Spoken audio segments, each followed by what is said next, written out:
A billionaire buys an abandoned manor but discovers a little girl hiding with a baby, dragging him into revelations so devastating they shake everything he believes and unearth a truth that seems impossible to accept. The deafening squeak of the iron gate echoed across the abandoned property, shattering years of silence. James Bennet hesitated, his fingers still wrapped around the rusty bars. Ahead of him, the Winchester Manor rose against the grey sky, a lonely sentinel guarding secrets long forgotten. Swallowing hard, James moved forward. Dry leaves crunched under his feet, and his breath formed small clouds in the cold afternoon air. The key in his pocket felt like it weighed a ton. 3 months. 3 months since the accident that took his parents. 3 months of mourning, anger, and finally, one impulsive decision that had brought him here, to what seemed like the end of the world. The porch groaned in protest as James climbed the steps. His hand trembled slightly as he reached for the ornate doorknob. A turn of the key, a click, and the door opened with a long, agonizing creak. The smell of mold and neglect hit him like a wave. James blinked, his eyes adjusting to the dim light. The entry hall, once magnificent, was now just a shadow of its former self. Cobwebs decorated the crystal chandelier, and dust danced in the sunbeams filtering through the grimy windows. A cracked mirror caught his attention. James stepped closer, staring at his distorted reflection. Deep circles under his eyes marked his young face, silent witnesses to many sleepless nights. For a moment, he almost thought he saw his parents' reflection beside him. He blinked and the illusion vanished. Crack! James spun around, his heart leaping into his throat. The sound had come from upstairs. Impossible. The house had been empty for years. "Hello?" His voice echoed, weak and uncertain. Silence. With hesitant steps, James approached the staircase. Each step groaned beneath his weight, as though trying to dissuade him from going up. At the top, a hallway stretched in both directions, closed doors hiding secrets of bedrooms long abandoned. Another sound. A whisper, maybe, or a muffled sob. James froze, his senses on high alert. There, at the end of the hallway on the right, a door stood slightly ajar.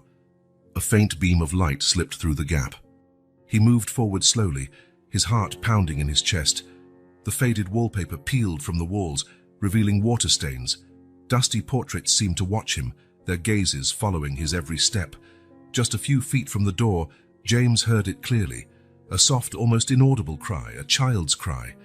He pushed the door, which opened with a gentle squeak. The room was bathed in the light of the setting sun shining through a dusty skylight. Furniture draped in sheets cast strange shadows. And then he saw it. In the far corner, partially hidden behind an old dresser, was a little girl, no older than 5, with disheveled hair and dirty clothes. Her large, frightened eyes watched James with a mix of fear and defiance. In her arms, a bundle, a baby. James felt the air leave his lungs. His mind struggled to process the impossible scene before him. "Hello?" he whispered, his voice trembling. "It's all right. I won't hurt you." The girl didn't move, didn't speak. She just tightened her hold on the baby. James took a hesitant step toward her. The girl shrank back, pressing herself against the wall. "My name is James," he tried again, slowly kneeling. "What's your name?" Silence. Then, so soft, James almost didn't hear. "Emma." The sound of her own voice seemed to surprise the girl. She pressed her lips together, as though afraid she'd made a mistake. "Emma," James repeated gently. "That's a very pretty name. You two must be hungry." At the mention of food, James saw something spark in the girl's eyes. Hope? Desperation? "I'll get you something to eat, okay? I promise I'll come right back." James rose slowly, aware of Emma's eyes following his every move. He went downstairs, his mind spinning. How was this possible? How long had these children been here? Where were their parents? In the abandoned kitchen, he found a few forgotten cans of food. He opened a can of soup, pouring it into a bowl he hastily cleaned. He climbed the stairs back to the room, fearing the children might have disappeared. But Emma was still there, exactly where he'd left her. He placed the bowl on the floor and backed away. Emma approached like a wary animal. With one hand, She took the spoon while the other clung tightly to the baby. James watched in silence as she ate ravenously, alternating between gulping the soup and carefully offering spoonfuls to the baby. The contrast between her own hunger and her care for the child was heartbreaking. When the bowl was empty, Emma looked at James, a mixture of gratitude and fear in her eyes. "Emma," he said gently, "you're safe now. I promise I'll take care of you, but I need to understand what happened. Can you tell me how you got here?" The girl lowered her gaze, her fingers nervously toying with the baby's blanket. For a moment, James thought she wouldn't answer. But then, in a whisper, "Mommy told me to stay hidden. She said it was dangerous outside, that she would come back for us." James felt a knot in his throat. "When was that, Emma?" Emma frowned, clearly trying to remember. "Many moons ago, before the baby was born." The shock of realization hit James like a punch. Months. These children had been here for months, alone, abandoned. Looking into the tired, frightened faces before him, James knew his life had changed irrevocably. The Winchester Manor, which he had hoped would be a new beginning after losing his parents, was now the setting for a far deeper and more urgent mystery. With determination stirring in his chest, he made a silent promise. He would discover the truth behind this impossible situation, and above all, he would protect these children no matter the cost. As the sun set beyond the dusty windows, casting long shadows across the room, James Bennet understood that his journey was only beginning. The silent manor held secrets he was only just starting to comprehend, and fate had placed in his hands the responsibility of unraveling them. The wind howled outside, rattling the windows in their frames. Emma cringed, clutching the baby. James stepped closer, placing a protective hand on the girl's shoulder. "It's okay," he murmured, both to Emma and to himself. "We're safe here." But as night shadows swallowed the Winchester Manor, James couldn't shake the feeling that something was watching them from the darkness, waiting. The mystery was only beginning to unfold, and he knew the secrets buried within those ancient walls wouldn't be revealed easily. With one last look at the now sleeping children, James steeled himself for the long night ahead. The manor might be silent, but its secrets were screaming to be discovered. Dawn had barely broken when the rumble of an engine shattered the silence of the Winchester property. James Duriers, who had spent the night on watch, cheerily ran to the window. Charlotte's car wound its way up the driveway, kicking up a cloud of dust in its wake. He bounded down the stairs 2 at a time, eager to greet his sister. Charlotte was his anchor, the voice of reason amid the chaos his life had become since their parents' death. And now, more than ever, he needed her. "James!" Charlotte exclaimed when she saw him, her eyes wide with worry. "Your message. I came as fast as I could. What's going on?" He pulled her into a tight embrace before replying. "It's better if you see for yourself," he said, guiding her into the manor. Charlotte hesitated on the threshold, her eyes sweeping the decaying hall. "James, what have you done?" she murmured, but she followed him up the stairs. In the attic room, Emma was awake, cradling the baby in her arms. Her eyes widened at the sight of Charlotte, and she shrank back against the wall. "Oh my God," Charlotte whispered, a hand covering her mouth in shock. James knelt beside Emma. "It's okay," he said softly. "This is my sister, Charlotte. She's a doctor, and she's going to help you and the baby." Emma looked from James to Charlotte, distrust evident in her eyes. Charlotte, recovering from her initial shock, adopted her professional demeanor. "Hello, Emma," she said, her voice gentle. "May I check on you and the baby?" The girl didn't reply, but she didn't move away when Charlotte approached. With slow, careful movements, the doctor began her examination. James watched, his heart tight. In the daylight, the situation seemed even more surreal. The dirt on Emma's face, the rags barely covering the baby, the stench of mold and neglect that permeated everything. "Emma," Charlotte asked softly as she examined the baby, "where is your mum?" The girl stiffened, her eyes fixed on a distant point. "She's coming back," she murmured. "She promised." Charlotte cast a worried glance at James before resuming her exam. "James," she called quietly after a few minutes, "can we talk outside?" In the hallway, out of Emma's earshot, Charlotte didn't hide her concern. "They're malnourished, James. The baby, Can't be more than a few weeks old. It's a miracle he's alive. James ran a hand over his face, the gravity of the situation weighing on him. What do we do now? They need a hospital, Charlotte stated. Food, clean clothes, more thorough exams. But when they returned to the room and mentioned hospital, Emma panicked. No, she cried. We can't leave. She won't find us. It took nearly an hour to calm the girl. Charlotte, realizing they couldn't take her to a hospital without causing more trauma, improvised. I'll get supplies, she told James. Make her eat something and try to bathe them. I'll be back as soon as I can. Alone with the children, James felt lost. Emma watched him warily as he heated a can of soup in the makeshift kitchen he had set up. You know, Emma, he said, trying to fill the silence. This house has many stories to tell. Maybe we can explore a bit after you eat. How does that sound? A flash of curiosity crossed the girl's eyes, but she didn't respond. After the meal, James filled an old bathtub with warm water. Emma, reluctant at first, seemed to relax a bit under James's gentle care. It was while he was drying her hair that he noticed a small locket hanging around her neck, almost hidden beneath the grime. That's pretty, he commented.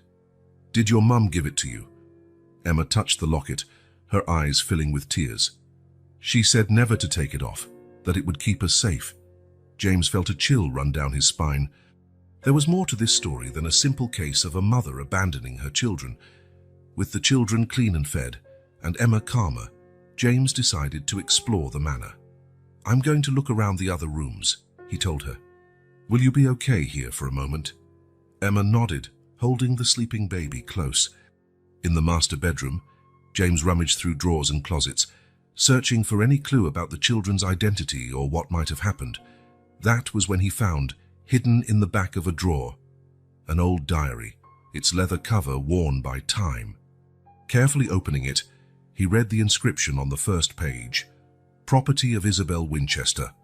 James sat on the edge of the dusty bed, absorbed in the yellowed pages. The diary told the story of Isabel, the last known owner of the manor. It spoke of love, loss, and secrets that seemed to echo through the decades, down to the present. One passage in particular caught his attention. The locket is the key. It will protect the wearer, but it will also keep them bound. May God forgive me for what I have done, and may those who come after find the strength to break the cycle. The sound of footsteps broke his concentration. Charlotte was back, carrying supplies. I found something, James said, showing her the diary. Charlotte frowned. James, we don't have time for ancient mysteries. These children need care now. But as they tended to the baby and Emma, James couldn't shake Isabel's words from his mind. The locket around Emma's neck felt heavier than ever, laden with hidden meanings. That night, with the children finally asleep, James and Charlotte spoke quietly in the kitchen. We have to call the authorities, Charlotte insisted. James hesitated. What if there's more to this story? The diary, the locket. Something's wrong, Charlotte. I feel like if we hand the children over now, we'll never find out the truth. Charlotte studied him for a long moment. James, what are you suggesting? He took a deep breath. Give me a week. Let me investigate. Try to understand what's going on. If we don't find anything, we'll call the authorities. Charlotte seemed torn, but finally nodded. 1 week, James. No more than that. As the night wore on, the Winchester Manor kept its secrets in silence. In the attic, Emma slept, her tiny hand gripping the locket. And James, seated at the kitchen table with Isabel's diary open before him, knew he was only scratching the surface of a much larger mystery. It was midnight when he finally went to bed, the mysteries of the past swirling in his mind. The coming week promised to reveal long-buried secrets, and James Bennet was determined to uncover them, no matter the cost. Dawn found James already awake, his mind unsettled by the previous day's revelations. With Emma and the baby still asleep under Charlotte's care, he decided to delve deeper into the manor's secrets. Armed with a flashlight and Isabel's diary, James began his investigation in the basement. The air was thick and damp, and cobwebs clung to his face as he walked. Stacks of boxes and covered furniture formed a labyrinth of forgotten memories. That was when a glimmer caught his eye. Hidden behind a dusty shelf was a metal trunk, faintly reflecting the beam of his flashlight. James pulled it out with effort, the squeal echoing against the stone walls. With trembling hands, he undid the rusty latch. A musty smell and ancient papers greeted him. Inside lay a collection of personal items, yellowed letters, old photographs, and a neatly folded uniform. James picked up one of the photos, carefully wiping off the dust. His heart skipped a beat. There, smiling at the camera, was a young woman, close to his own age, and beside her, a little girl he immediately recognized, Emma.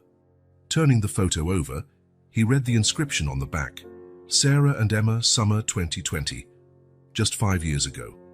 Delving further into the trunk, James found more evidence of Sarah's life at the manor, payment receipts identifying her as a caretaker, and letters written in delicate handwriting, describing happy days and future plans.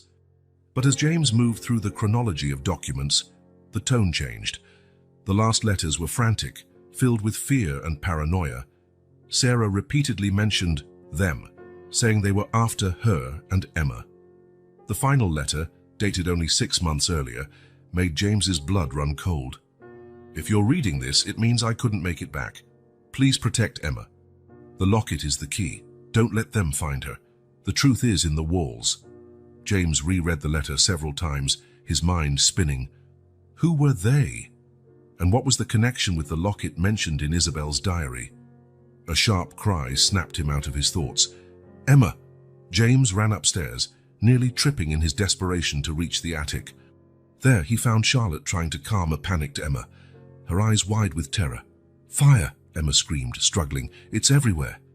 James knelt beside the bed, gently holding the girl's shoulders. Emma, it's all right. There's no fire. You're safe.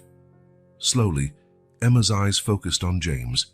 Tears streamed down her cheeks as she clung to him, sobbing.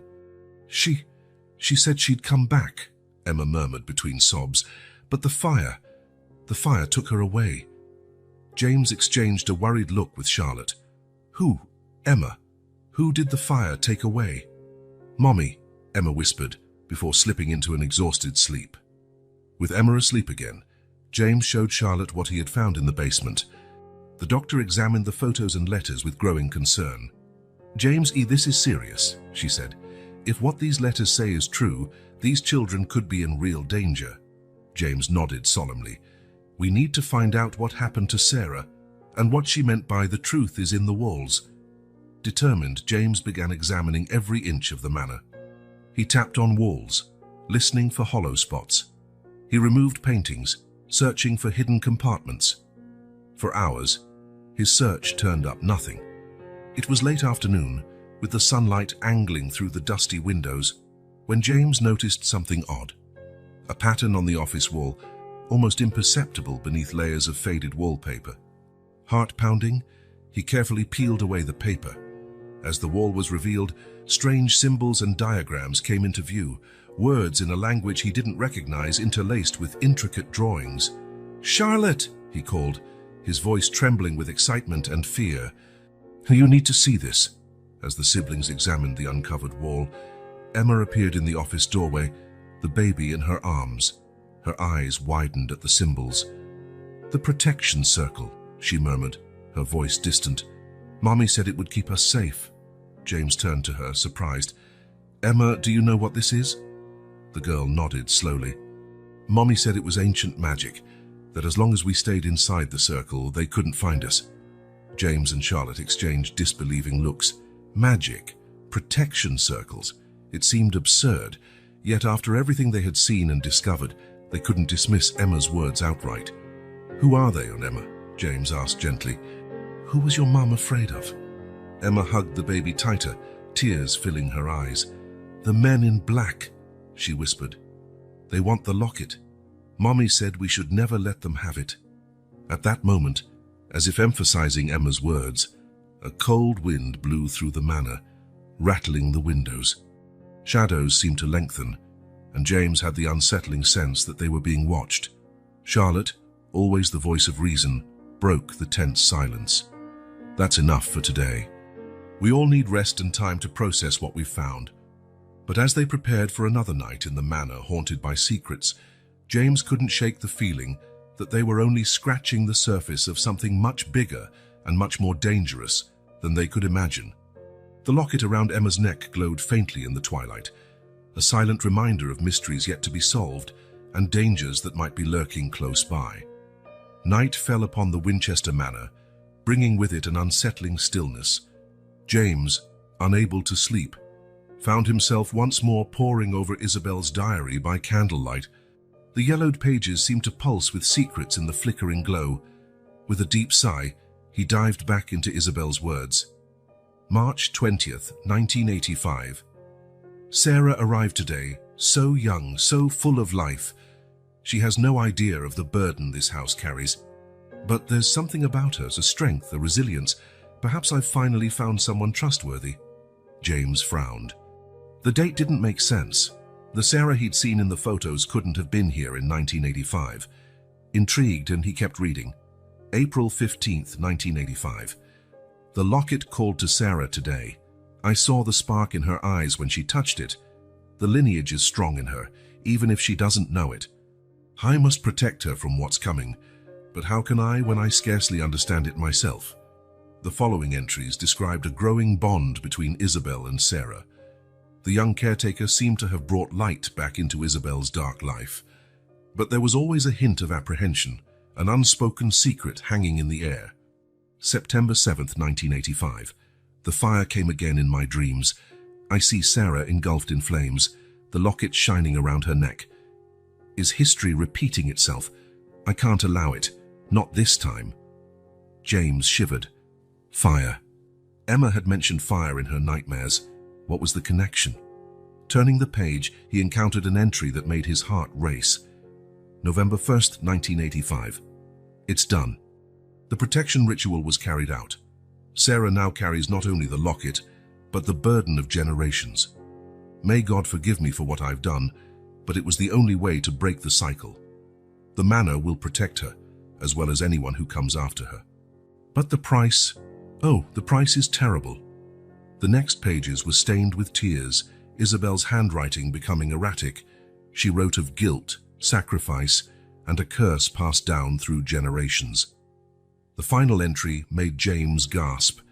December 10th, 1985. Sarah left today, taking with her the locket and the future of the Winchester lineage. My heart breaks to see her go, but I know it's necessary. The manor will call her back when the time is right. Until then, may she live free of the burden I now carry alone. To you, who will one day read these words, protect Sarah and her descendants.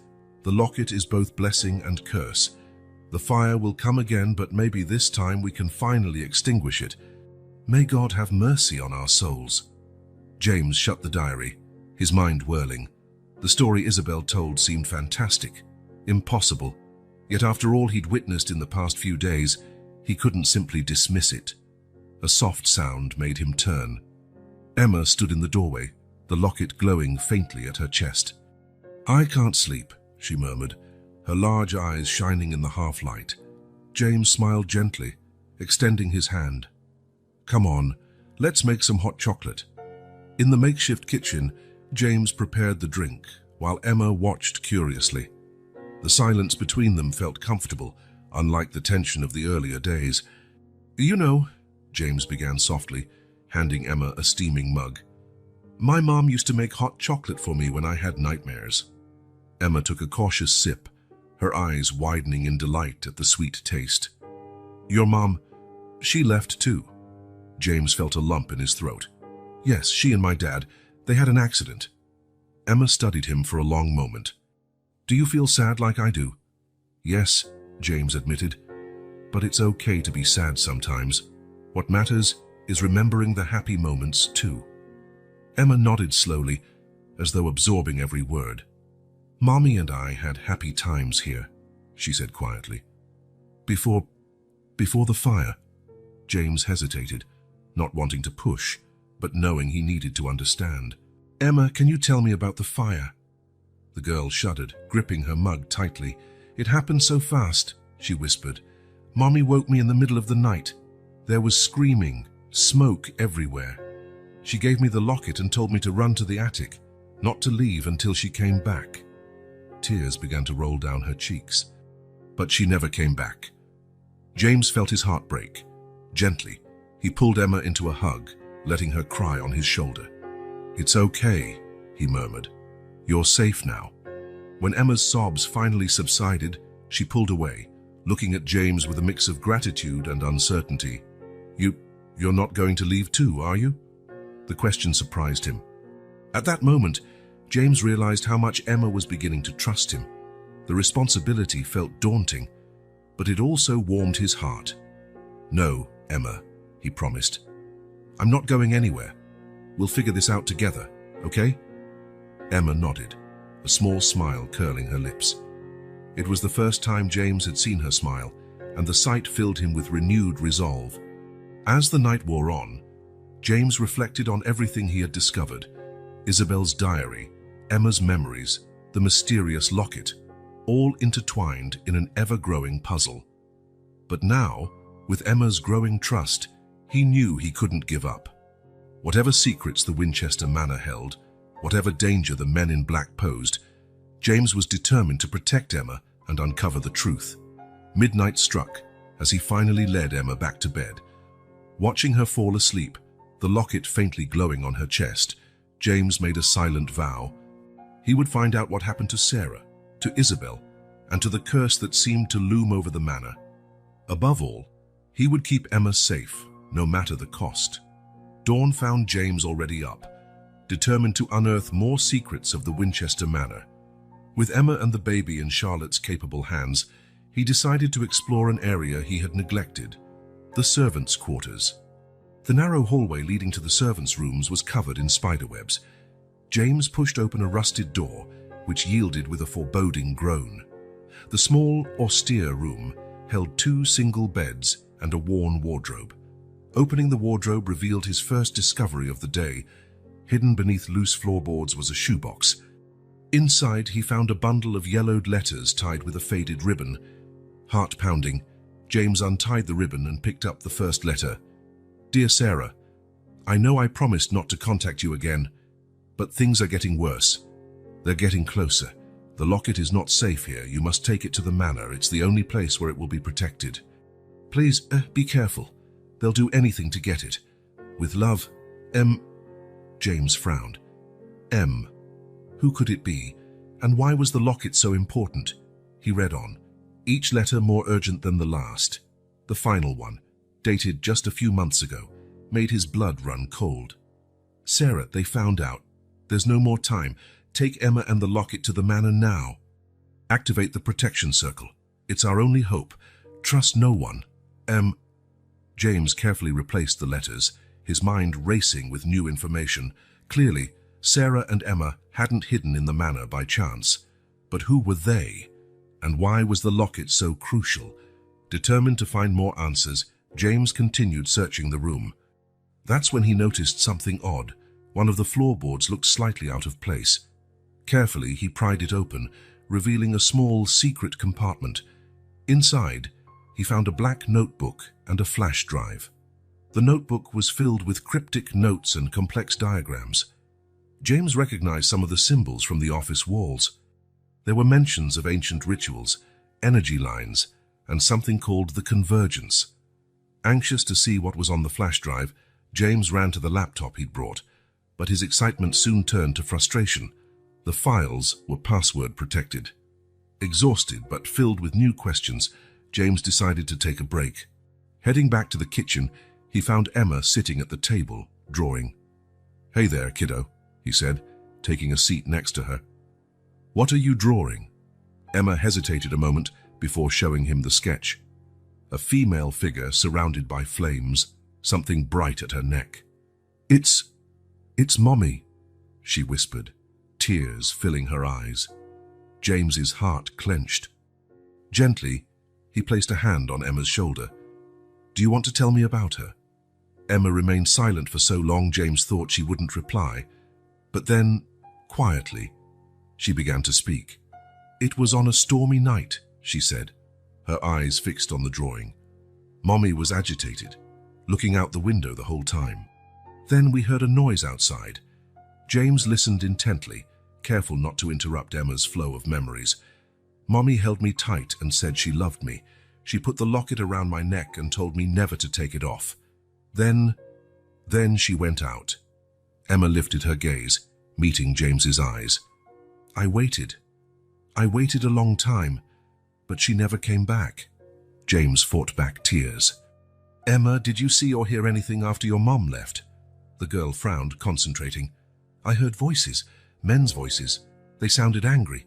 Then there was a bright flash, like lightning. After that, just silence. James absorbed this, his mind working furiously. Sarah's disappearance was looking more mysterious and potentially dangerous with every detail. Emma, he said softly, do you know what's so special about that locket? The girl touched the object at her neck, a gesture James noticed was almost unconscious. Mommy said it was our protection, that as long as I had it, I'd be safe. At that moment, Charlotte entered the kitchen carrying the baby. She gave James a worried look, clearly sensing the tension in the room. Is everything okay? She asked. James forced a smile. Yes, we were just talking. Emma, why don't you go play for a bit while I talk to Charlotte? After Emma left, James quickly filled his sister in on his discoveries. James, Charlotte said, her voice heavy with concern. This is getting bigger than we expected. Maybe we should call the authorities. But James shook his head. Not yet. Something's going on, Charlotte. Something bigger than a missing mother. We need to understand before we involve more people. Charlotte didn't look convinced, but she nodded reluctantly. A week, James. That's what we agreed. As the afternoon wore on, James returned to the office, determined to decode the files on the flash drive. Hours passed as he tried different combinations, consulting the black notebook for clues. It was nearly midnight, his eyes burning with fatigue, when inspiration struck. Typing convergence as the password, James held his breath. The file opened. A series of documents, photos, and videos appeared on the screen. James clicked the first video, his hand trembling slightly. Sarah's face filled the screen. She looked terrified, constantly glancing over her shoulder. If you're seeing this, she began, her voice shaky, it means I couldn't make it back. Emma has the locket now. Keep her safe. The convergence is coming, and they'll do anything to stop it. Remember, the truth is in the walls. The circle must be completed. The video ended abruptly, leaving James in stunned silence. As the night fell over the Winchester Manor, he knew he had just taken a crucial step toward the truth. But with that truth came the realization that the danger was much more real and imminent than he could have imagined. Morning arrived with a dense fog enveloping the Winchester Manor. James, who had barely slept after the night's revelations, was in the kitchen making coffee when he heard it. A knock at the door, firm, insistent. His body tensed immediately. No one but Charlotte knew they were here. With caution, he approached the front door, peering through the side window. A woman stood on the porch. Her neatly styled gray hair and expensive clothes gave her a dignified appearance, yet something in her eyes made James hesitate. Taking a deep breath, he opened the door. "Can I help you?" he asked, keeping his tone neutral. The woman looked him up and down, a slight frown on her well-groomed face.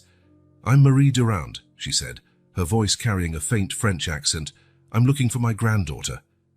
James's heart pounded, but he kept his composure. "I'm sorry, but there aren't any children here. I just bought this place and—" "Please," Marie interrupted, her voice softening. "I know she's here, Emma, and the baby. They're all I have left of my daughter." James hesitated. Her story matched what they knew, but something felt off. Before he could reply, he heard a muffled cry behind him. Emma stood at the foot of the stairs, her eyes wide with terror at the sight of Marie. The baby in her arms began to wail. "Emma, dear," Marie exclaimed, trying to step past James. "I finally found you." But Emma backed away, clutching the baby to her chest. "No," she shouted. "Go away." James blocked the entrance with his body. "I think it's best if you leave," he said firmly. Marie glared at him, a mixture of anger and something else, desperation, burning in her eyes. "You don't understand. They're in danger. I need to take them somewhere safe." Who are they? James asked, recalling the letters he'd found. For a moment, Marie looked uncertain. Then, recovering, she said, "The men who killed my daughter, of course. Please, let me in. I can explain everything." James was about to refuse when Charlotte appeared, drawn by the commotion. "What's going on?" she asked, putting a protective arm around Emma. Marie seized the distraction to step forward. "I'm the grandmother of these children. I've come to take them." Charlotte glanced at James, who subtly shook his head. Something wasn't right. "Ms. Durenta," James said calmly, "I understand your concern, but as you can see, the children are safe here. Perhaps we can talk outside." Marie hesitated, her gaze locked on Emma and the baby. For a moment, James saw a nearly predatory expression flash across her face. Then she nodded stiffly. "5 minutes," she said. "After that, I'll call the authorities." James followed Marie into the yard, casting a reassuring look at Charlotte and Emma. Out of the children's earshot, he turned to the woman. "Now, why don't you tell me the truth?" he asked bluntly. Marie stared at him, all traces of politeness gone. "You have no idea what you're dealing with, young man. That locket Emma wears. It's more valuable and dangerous than you can imagine." James felt a chill. "How do you know about the locket?" A cold smile curved Marie's lips. "Oh, I know far more than that. I know about the convergence, about the rituals, about the power that little trinket holds." "Who are you, really?" James demanded, his voice low and threatening. Marie shrugged, as though the question were irrelevant. "Someone who has pursued that locket longer than you've been alive. Sarah was clever. She managed to evade us for years. But now..." "Now what?" James pressed, sensing the danger in her words. "Now the convergence approaches," Marie said, her eyes shining with an almost fanatical light. "The locket's power will reach its peak, and we will have it, with or without your cooperation." James took a step forward, his voice filled with menace. "You're not getting near those children." Marie laughed, a cold, humorless sound.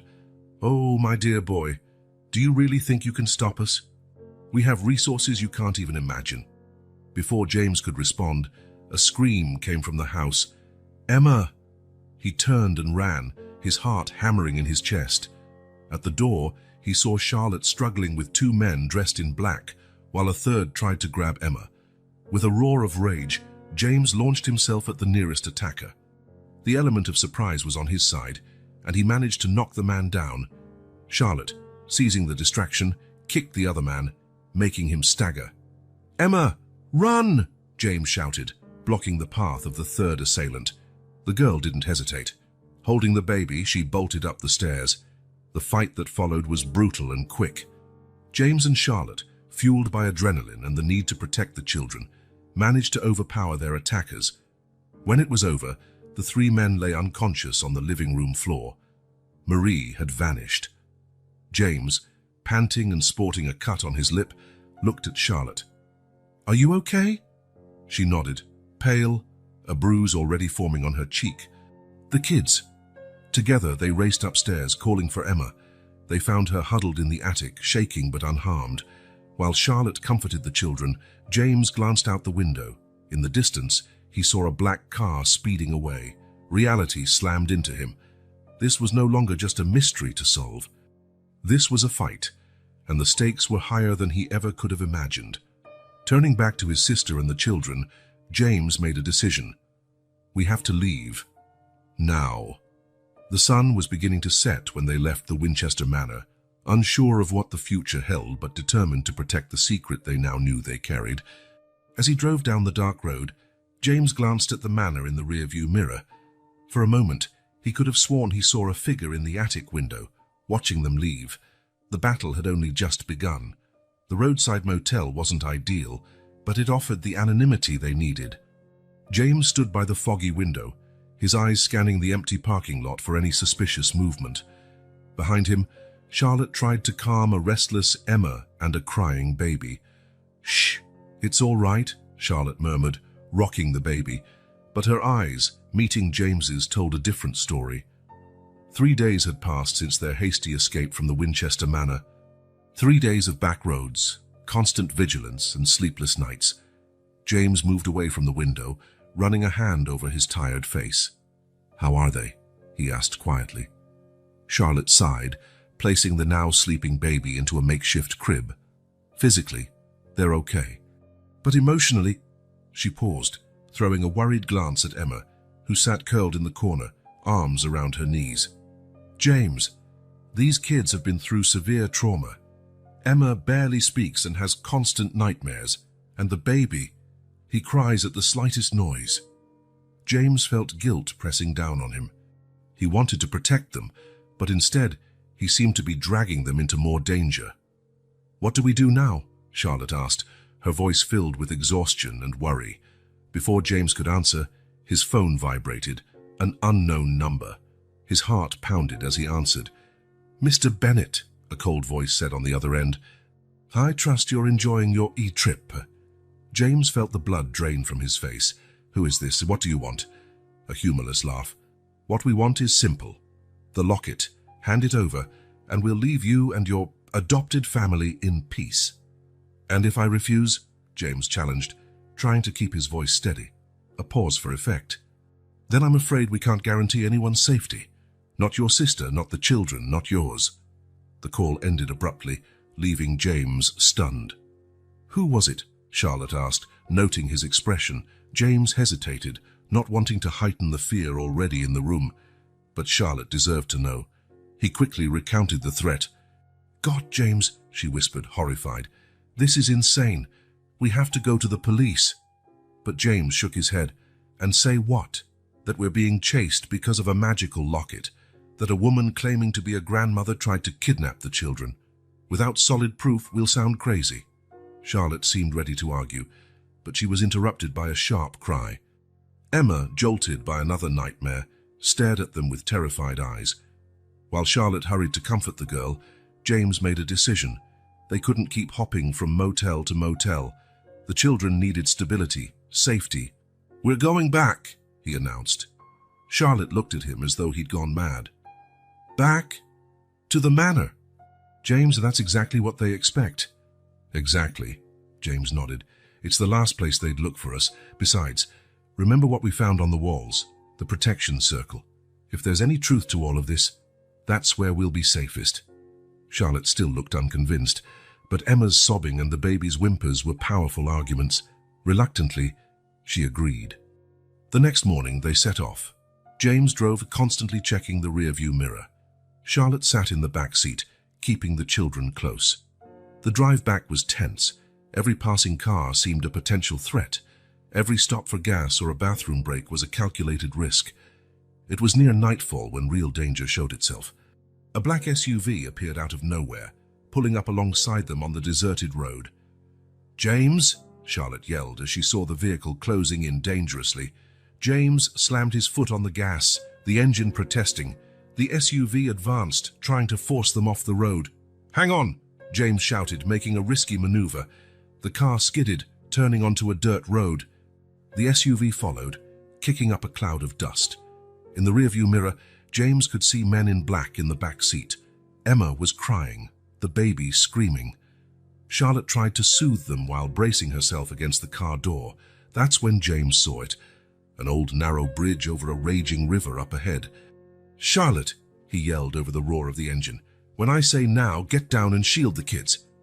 He pressed the accelerator harder, the SUV almost touching their rear bumper. The bridge loomed closer.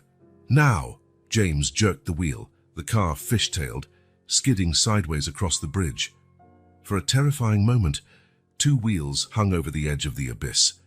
The SUV, caught off guard, tried to brake, but the dirt road betrayed its traction. With a thunderous crash, the vehicle slammed the bridge's side, breaking the barrier and plunging into the river below. James finally brought the car to a halt, his fingers white-knuckled on the steering wheel. "Everyone okay?" he managed, voice shaking. Charlotte nodded, pale, the children clinging to her.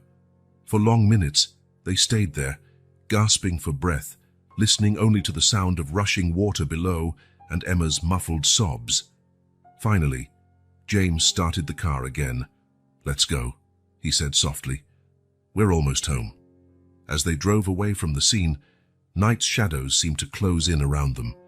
The Winchester Manor awaited, with its own darkness and secrets, but at least there, James thought, they had a fighting chance, a chance to discover the truth, and maybe, just maybe, a chance for peace.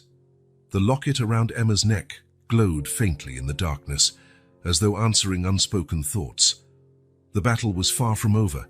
In fact, it had barely begun. The Winchester Manor loomed before them, dark and imposing against the night sky. James switched off the engine, the sudden silence almost deafening after hours of frantic driving. "Home, sweet home," he muttered, his voice void of humor. Charlotte, in the back seat, still held the sleeping children. "Are you sure about this, James?" she asked, worry evident in her eyes. He nodded, resolute. "It's our best shot." Carefully, they entered the manor. The air was thick with dust and untold secrets. James quickly checked each room, ensuring they were alone. "I'll put the kids to bed," Charlotte whispered, heading upstairs with Emma and the baby in her arms. Alone in the entry hall, James felt the weight of all they had been through. His eyes roamed the walls, lingering on the old portraits of the Winchester family. Generations of solemn faces stared back, as though judging his presence. That's when he noticed something strange. One of the portraits was slightly askew. Intrigued, James stepped closer. On touching the frame, he felt something move behind it. Gently, he removed the painting from the wall. Hidden in a recess behind it was a worn leather folder. James's heart raced. With trembling hands, he opened the folder, revealing a stack of old documents. As he read, his eyes widened in surprise and horror. Letters, financial records, even newspaper clippings. Together they formed a tale of betrayal, greed, and family disputes going back generations. One letter in particular caught his eye. "Dear Isabel, you must understand that what we do is for the greater good. The locket cannot fall into the wrong hands. The Winchester lineage has borne this burden for centuries, and now it's up to you to protect it. I'm sorry this means severing ties with your sister, but Marie has proven untrustworthy. Her obsession with the locket's power blinds her to the danger it represents. Remember always, the circle must remain unbroken. With love, your father." James felt a cold shiver run down his spine. Marie, the same Marie who had shown up days earlier, claiming to be Emma's grandmother. The pieces of the puzzle were coming together, and the image was disturbing. "James?" Charlotte's voice broke into his thoughts. "I found something in Emma's room." He followed her to the bedroom, where Emma sat on the bed, holding the locket. Her eyes were distant, as though reliving painful memories. "Emma, honey," Charlotte said gently, "can you tell James what you told me?" The girl hesitated, her fingers nervously fiddling with the locket's chain. At last, in a quiet voice, she began, "It was the night of the storm. Mommy was scared, always looking out the window. Then she came." "Who came, Emma?" James asked softly. "The bad woman, Marie." Emma's eyes filled with tears. "She was yelling at Mommy, saying the locket belonged to her. Mommy hid me in the closet, told me not to make a sound." James and Charlotte exchanged worried looks. "What happened then?" he gently urged. Emma trembled. "There was a loud noise, like thunder. When I came out, Mommy was gone. And Marie was there looking for something. She didn't see me, so I ran to the attic with the baby." James felt a wave of anger and compassion. Kneeling by the bed, he took Emma's hands in his. "You were so brave, Emma. Thank you for telling us." While Charlotte comforted the girl, James returned to the hall, his mind racing with new information. Marie wasn't just a current threat. She'd been part of an ancient family feud centered on the mysterious locket. Determined to find more clues, James began a systematic search of every room in the manor. In the office, concealed behind a bookshelf, he made his most startling discovery, a safe. After hours of trying different combinations and recalling all the clues he'd gathered, James finally heard the satisfying click of the lock disengaging. Inside was a single document, Isabel Winchester's will. Heart pounding, James read, "I, Isabel Winchester, being of sound mind, leave all my possessions, including this manor and its contents, to Sarah Durand and her descendants. The locket, our ancestral burden, must remain with the chosen lineage. Sarah has proven worthy of this legacy. My sister, Marie Durand, is explicitly forbidden from claiming any portion of this inheritance. Her lust for the locket's power poses a threat to us all.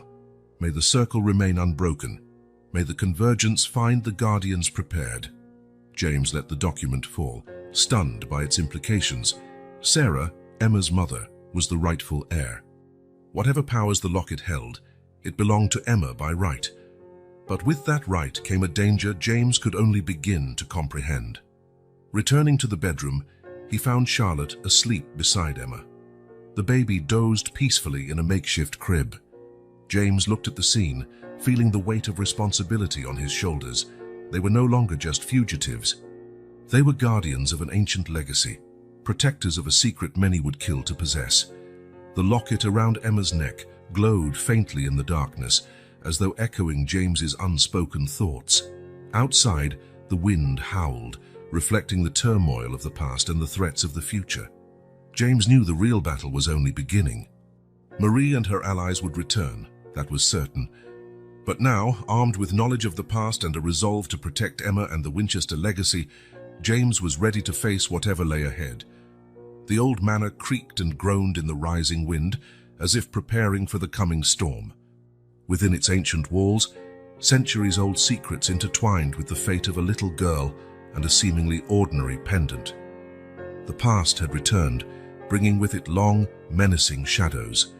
But in the darkness of the night, a faint light of hope shone, dim, yet steadfast. And James Bennet vowed to do everything he could to keep it burning. Dawn found Charlotte in the manor's old library, surrounded by dusty books and faded documents. Her eyes burned from a sleepless night, but determination shone bright in them. While James tended to the children, she had immersed herself in the Winchester family archives, searching for anything that might help them understand the mystery surrounding them. It was as the first rays of sunlight broke through the grimy library window that Charlotte made a disturbing find. Hidden among the pages of an old scrapbook, she noticed a sealed envelope. With trembling hands, she opened it, revealing a series of old photographs. As she examined them, her face paled. The images depicted strange rituals, bizarre symbols drawn on the floor.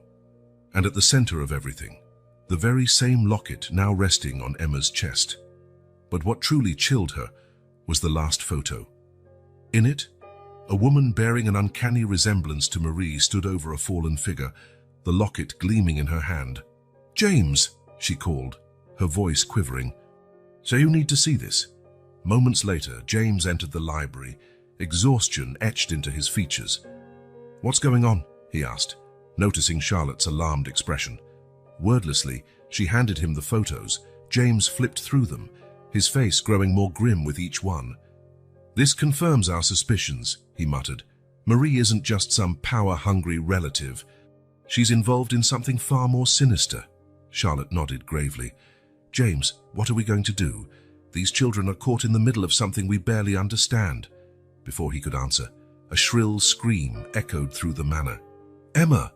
Both siblings bolted toward the bedroom where the children were, finding Emma sitting up in bed, wide-eyed and tearful. "Emma, sweetie, what is it?" Charlotte asked gently, sitting beside the girl and wrapping her in a comforting hug.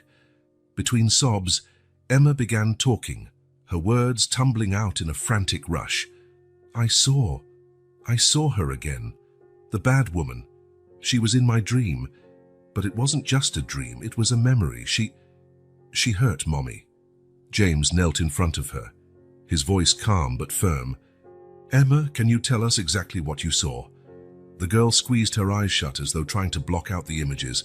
Slowly, she described, "It was night. Raining hard. Mommy and I were in the attic. She was drawing strange things on the floor, saying words I didn't understand. The locket was glowing." Emma paused, trembling. Charlotte hugged her tighter, encouraging her to go on. Then the door burst open. It was her, Marie. She was screaming at Mommy, saying the locket belonged to her. There was a blinding light and... Emma's voice faltered, but James gently prodded. It's all right, Emma. You're safe here. Taking a shaky breath, the girl finished. Mommy fell. She wasn't moving. Marie took the locket and tried to grab me, but then something happened. The locket shone even brighter and flew out of her hand, right back to me. James and Charlotte exchanged significant looks. The pieces of the puzzle were fitting together. Emma, James said gently, you did something very brave by telling us. Thank you. While Charlotte stayed to comfort Emma, James returned to the library, mind buzzing with the newest revelations. He spread out all their evidence, documents, photos, and notes across a table. Isabel's will, old letters, pictures of the rituals, the mysterious diary. Everything pointed to one unavoidably clear conclusion. James started drawing connections, talking aloud to himself. The locket is the key to everything. It's been passed down for generations in the Winchester family. Isabel entrusted it to Sarah, skipping over Marie. But Marie desperately wanted it. He paused, a new insight forming. The ritual in the attic. Sarah must have been trying to protect Emma and the locket. But Marie interrupted, resulting in what? Sarah's death? Her disappearance?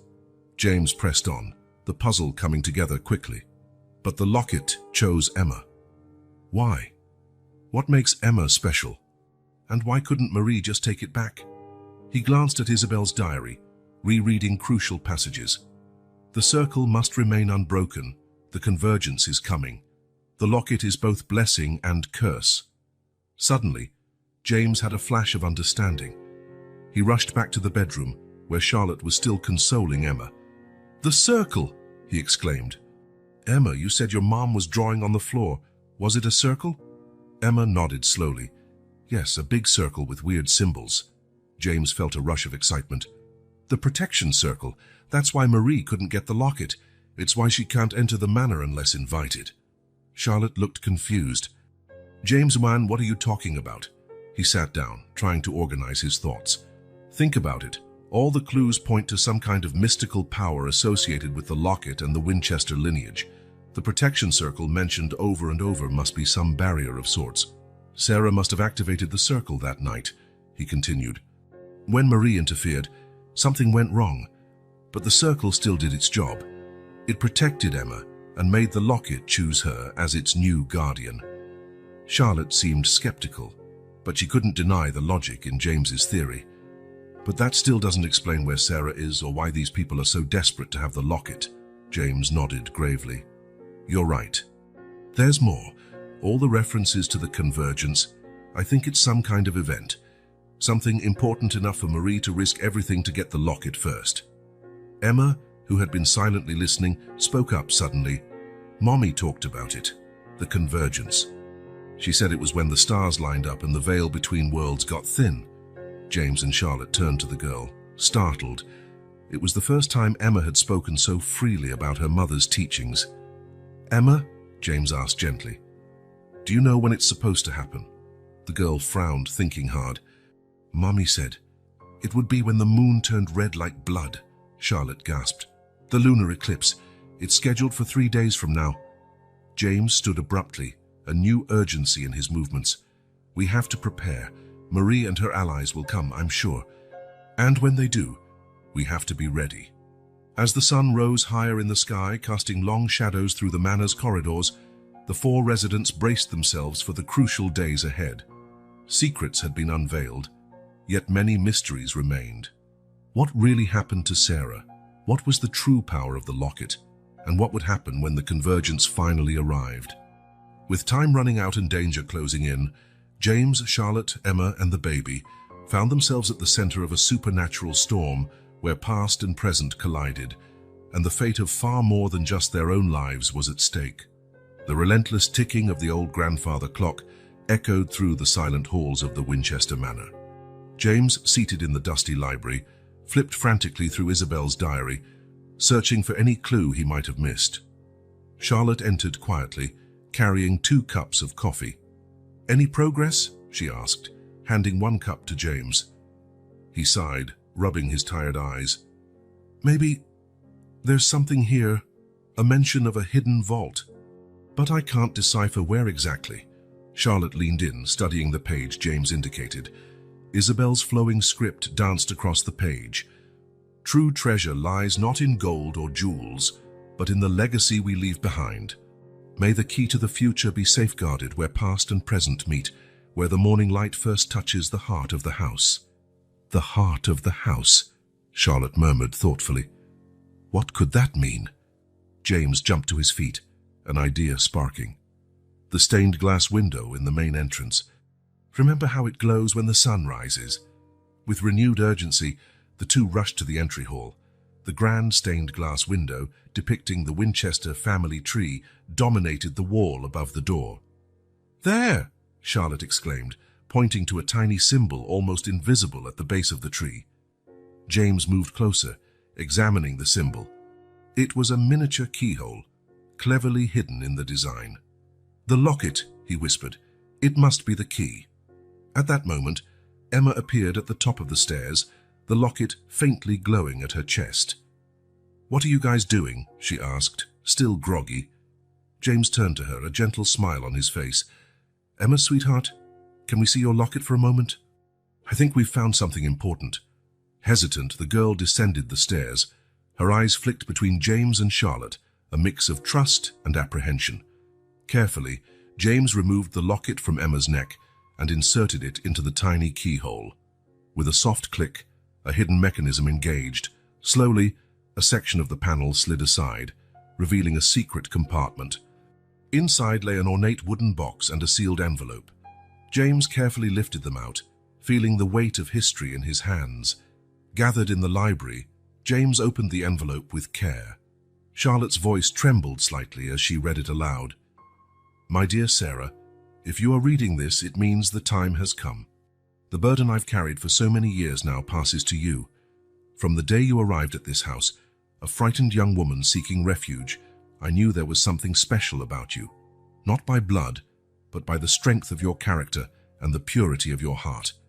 The locket chose you, Sarah, and with it comes a responsibility greater than you can imagine. The Winchester lineage has guarded this secret for generations, shielding the world from forces most people never dream of. The convergence approaches, a time when the veil between worlds grows thin and ancient powers threaten to awaken. The locket is the key to maintaining that balance. My own sister, Marie, yielded to the lure of the locket's power. That is why I must entrust it to you. You who bear no Winchester blood but have the heart of a true guardian. With this letter, I leave you not only the locket, but everything I possess. The manor, the lands, the Winchester legacy, all belong to you and your descendants. Protect the locket, protect the secret, and above all, protect yourself and those who come after you. With all my love and faith, Isabel Winchester. A heavy silence hung in the room after Charlotte finished reading. Emma, who had listened intently, clutched the baby closer, her wide eyes reflecting understanding. James was the first to speak. Emma, he said softly, do you know what this means? The girl nodded slowly. The manor, it's mine. Not just the manor, Charlotte explained gently. Everything that belonged to Isabel now belongs to you. You are the true heir to the Winchester legacy. Emma looked at the locket around her neck with a mixture of awe and fear. But why me? James knelt beside her, his eyes meeting hers. Because your mother was special, Emma. And so are you. Isabel saw that in Sarah, and now we can all see it in you. Charlotte opened the wooden box, finding a set of legal documents. It's all here, she said, scanning the papers. Property deeds, bank accounts, everything transferred to Sarah, and by extension to Emma. James nodded, his mind racing. That explains why Marie is so desperate. She doesn't just want the locket, she wants the entire Winchester estate. But this still doesn't explain the men in black or how they seem to have such vast resources, Charlotte pointed out. Maybe it does, James mused. If the locket truly has the power Isabel suggested, imagine what unscrupulous people would do to get it. Marie might have allied herself with dangerous forces in her pursuit. Emma, who had remained silent, suddenly spoke. Mommy knew. She knew they would come. James and Charlotte turned to her, attentive. What do you mean, Emma? Charlotte asked gently. That night, the night she disappeared, Emma began, her voice trembling. She was preparing something. Drawings on the floor. Candles. Strange words. She said it was to protect us when the storm arrived. James exchanged a knowing look with Charlotte. The protection ritual, he murmured. Sarah must have sensed the danger and tried to activate the manor's defenses. But something went wrong, Charlotte concluded. Marie interfered and, "Now Mommy is gone," Emma finished, tears glistening in her eyes. James pulled the girl into a hug, feeling the weight of responsibility. "We'll find her, Emma. I promise. And we'll protect you and the legacy Isabel and your mum entrusted to you." As evening fell, casting long shadows across the library, the 4 inhabitants of the Winchester Manor faced a revelation that changed everything. Emma wasn't just a frightened child seeking refuge. She was the heir to an ancient and powerful legacy. With the convergence looming and enemies gathering in the shadows, James knew the coming days would be critical. They would have to unravel the locket's final secrets, complete the protection ritual, and somehow find Sarah. The old clock continued its relentless ticking, a constant reminder that time was running out. But now, armed with Isabel's truth and the certainty of Emma's right, they were ready to face whatever came. The battle for the future of the Winchester lineage was about to begin, and far more than a simple inheritance lay at stake. The night sky was heavy with clouds, hinting at a storm. Inside the Winchester Manor, the tension was palpable. James and Charlotte, Emma and the baby, waited in the living room, eyes straying to the windows, anticipating the inevitable. They didn't have to wait long. The screech of tires on the driveway shattered the property's silence. James got to his feet, exchanging a meaningful glance with Charlotte. "Stay with the children," he muttered. "You know what to do if something goes wrong." Charlotte nodded, pulling Emma and the baby closer. Emma clutched the locket at her neck, her wide eyes full of fear. James walked to the front door, pausing momentarily with his hand on the knob. Taking a deep breath, he opened it. Marie stood on the porch, flanked by 2 men in dark suits. Her once elegant face was now etched with exhaustion and fierce determination. "It's over, James," she said, her voice cold. "Hand over the locket and the children, and no one gets hurt." James blocked the entrance with his body. "I think we have a lot to discuss, Marie. Why don't you come in alone?" Marie's eyes narrowed as she assessed the situation. After a tense moment, she signaled her henchman to step back. 5 minutes, she conceded. Once inside, James led Marie to the library. Charlotte was already there, having hidden the children in a safe room. "Enough games," Marie began, her voice trembling slightly. "You have no idea what you're dealing with." "That locket has a power beyond our understanding," James interrupted. "It's the key to some kind of portal during the convergence." Marie went pale, clearly shocked they knew so much. James pressed his advantage. "We know about the Winchester legacy, Marie. We know Isabel chose Sarah, not you. What we don't know is why you'd harm an innocent child over it." Marie's composure began to crack. She collapsed into an armchair, looking suddenly very old and tired. "You don't understand," she murmured. "That locket was mine by right. I am a Winchester by blood." Charlotte leaned forward, her voice surprisingly gentle. "Why don't you tell us everything, Marie?" "The truth this time." Marie gazed at them for a long moment as though weighing her options. Finally, with a deep sigh, she began, "Isabel and I, we were very close when we were young. We grew up knowing the locket's power, the legacy we carried. But Isabel was always the favorite, the chosen one. When the time came to pass on the locket, I was certain it would be my turn." She paused, bitterness creeping into her voice. "Then Sarah arrived, a girl from nowhere, no family connection. Yet Isabel chose her, said the locket called to her. Ridiculous." James and Charlotte listened intently, the last pieces of the puzzle finally snapping into place. "I couldn't accept it," Marie continued. "I spent years planning, waiting for the right moment. When I learned the convergence was near, I knew it was my last chance." "What about the baby?" Charlotte asked softly. "You claim to be the grandmother." Marie looked genuinely ashamed. "A lie. I thought it would be easier to take the children if I pretended to be a concerned relative. The truth is, I have no idea who the baby's father is." James leaned in, his gaze locked on Marie. What about Sarah? What happened to her? Silence, thick with unspoken guilt, blanketed the room. At last, Marie spoke in a near whisper. She's alive. The revelation hit like a bomb. Charlotte gasped, while James jumped to his feet. Where? He demanded. Marie looked away. In a private clinic a few hours from here. She had an accident. An accident you caused, James accused, his voice harsh. Marie didn't deny it. I just wanted the locket. She wasn't supposed to be hurt so badly. When I realized what I'd done, I panicked. I hid her in that clinic, kept her in a medically induced coma. Charlotte stood, horrified. How could you? She has a daughter. I know, Marie screamed, tears finally streaming down her face. I know, and I regret it every single day. But I can't turn back now. You don't understand what's at stake. James approached Marie, his voice dangerously calm. Then explain it to us. What exactly is at stake? Fear shone in Marie's eyes. The convergence isn't just a mystical event. It's an opportunity. The locket. It can open doors to other worlds, other realities. Imagine the power, the knowledge we could gain.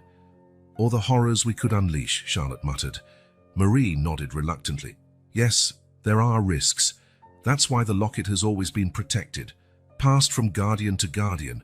But in the right hand, you mean your hands, James cut in, disgust lacing his voice. Before Marie could reply, a piercing cry broke the tension. Emma, James and Charlotte rushed out of the library, Marie trailing behind. In the living room, they found one of Marie's henchmen holding Emma, who struggled desperately. Another man clutched the baby. Let them go, James roared, charging forward. But the man restraining Emma pulled out a gun, pressing it to her head. Not another step, he snarled. Marie looked genuinely shocked. What are you doing? This wasn't part of the plan. The man laughed coldly. Plans change. Miss Durand, our employers are tired of waiting. The locket now, or the girl dies. Time seemed to freeze. James and Charlotte stood helpless, horror-stricken.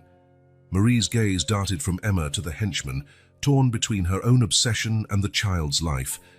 Then something extraordinary occurred. The locket around Emma's neck began to glow, a bright light flooding the room.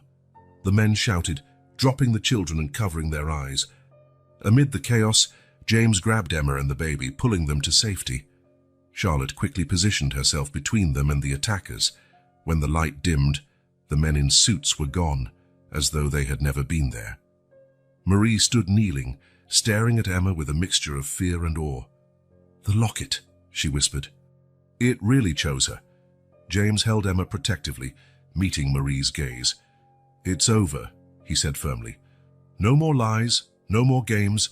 You're taking us to Sarah, then you're leaving our lives forever. Defeated and seemingly aged decades in minutes, Marie nodded slowly. Yes, she murmured. Yes, it's over.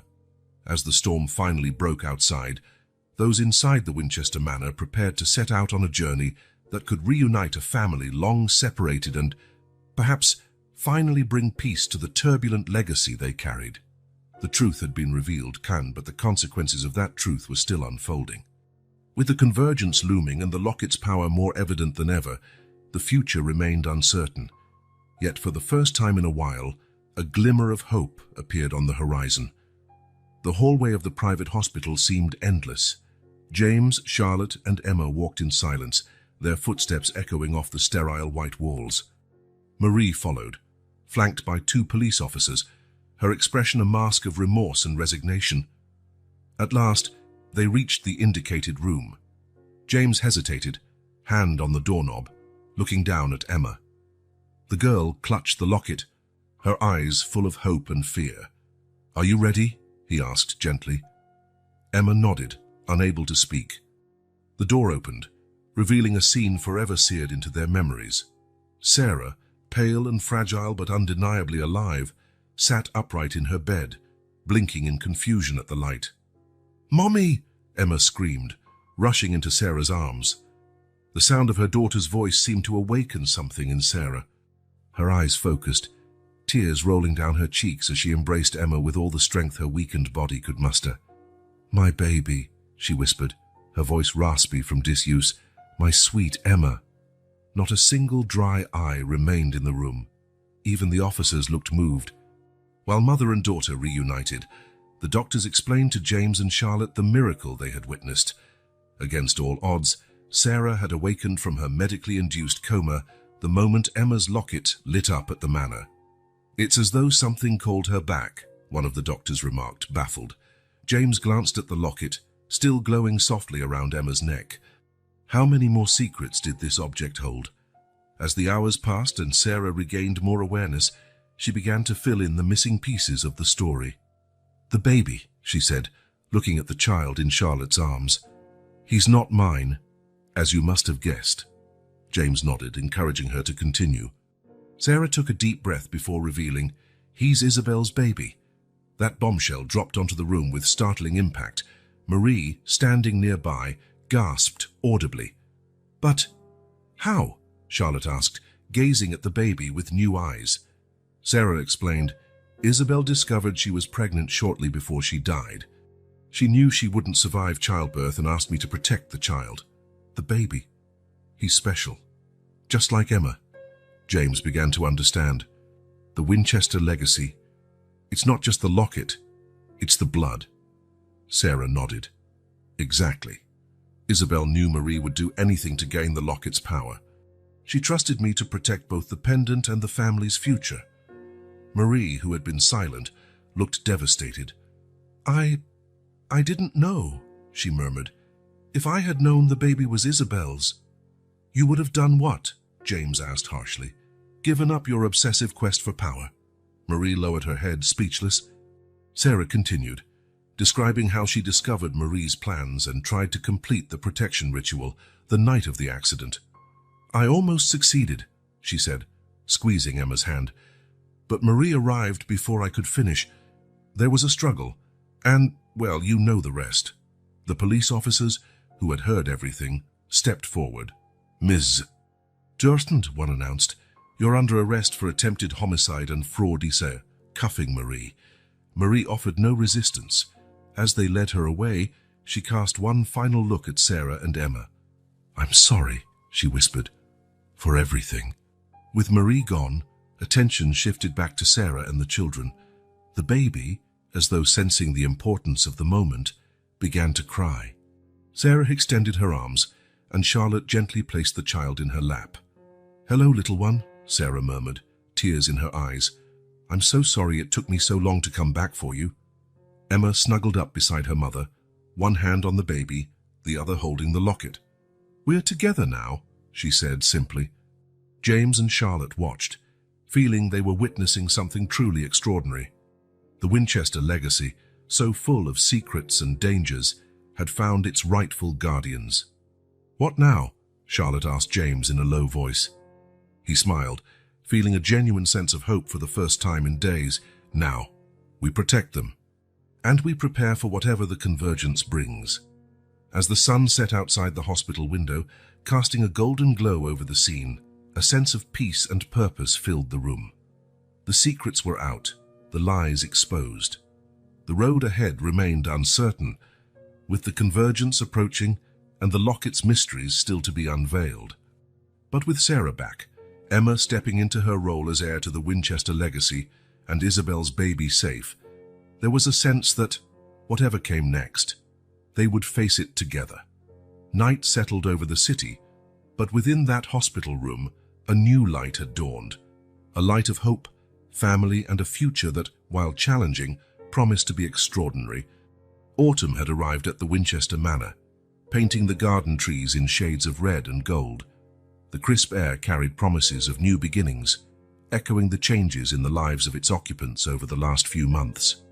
James stood on the porch, watching Sarah push Emma on a newly installed swing, while the baby, now nearly a year old, crawled on the soft grass under Charlotte's watchful eye. The sight of domestic bliss was a stark contrast to the turbulent events that had brought them all together. Smiling, James descended the steps to join the little gathering in the yard. He carried a folder of documents.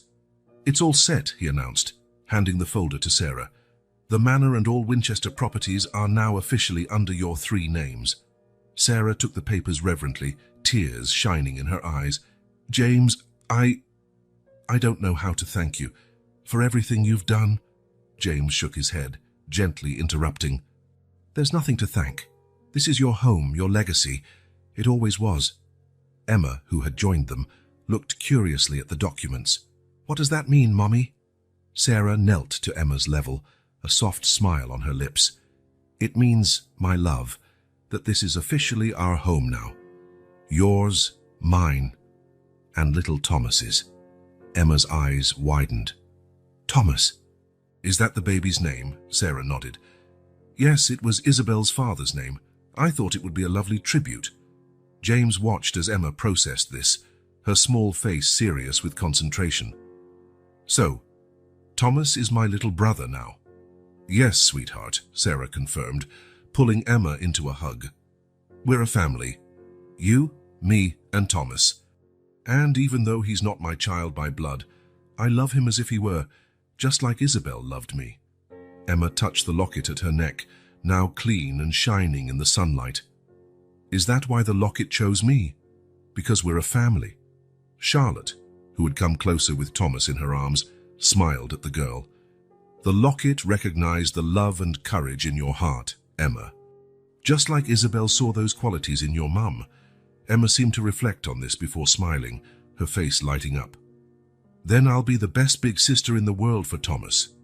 Everyone laughed, the sound of joy echoing through the once silent yard. Clearing his throat, James drew their attention. "There's one more thing," he said, sounding a bit nervous. I bought the house next door." Sarah looked surprised. "You're moving in next door?" He nodded. "If that's okay with you, I feel I still have a part to play here, as a protector, as a friend, as family," Charlotte added, placing a hand on her brother's shoulder. Sarah smiled, tears of gratitude in her eyes. "Nothing would make us happier. The two of you," she glanced at Charlotte, "are part of this family now. The circle has grown." As the sun began to set, casting a golden glow over the property, the group headed back inside the manor. The old structure, once filled with shadows and secrets, now seemed warm and alive. In the living room, now adorned with photos of their new extended family, Sarah gathered everyone for a toast. In the living room, now adorned with photos of their new extended family, Sarah gathered everyone for a toast. "To family," she said, raising her glass. "To those here and to those guiding us from elsewhere." "To family," they all echoed. Later that night, with Thomas finally asleep in his makeshift crib and Emma tucked into bed after a day of excitement, Sarah found James in the library. "You know," she said quietly, gazing at the shelves filled with old volumes, "there's still so much we don't understand about the locket, about the convergence." James nodded sympathetically. "True, but now we have time.